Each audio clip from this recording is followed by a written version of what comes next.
Well, howdy there, Internet people. It's Belle again. So today, we're going to talk about Trump claiming the Harvard letter was a mistake. And not in the way we think it was a mistake.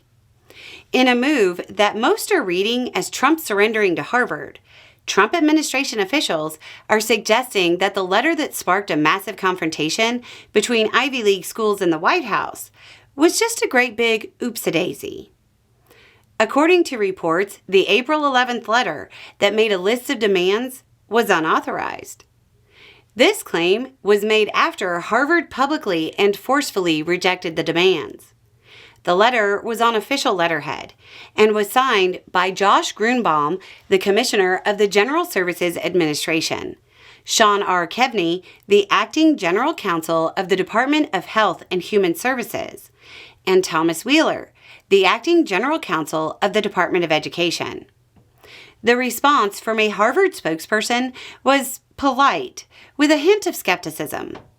Quote, "The letter that Harvard received on Friday, April 11, was signed by 3 federal officials, placed on official letterhead, and was sent from the email inbox of a senior federal official, and was sent on April 11 as promised.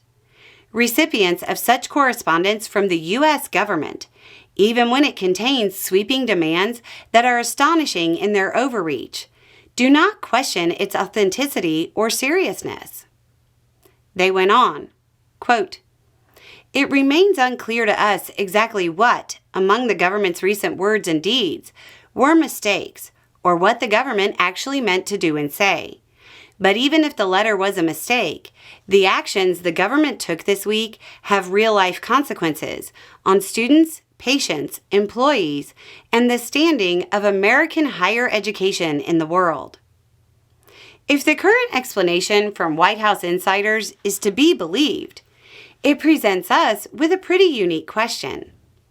If the letter was unauthorized, why did the Trump administration freeze a couple $2 billion in grants to the university? It kind of leaves us with 2 options.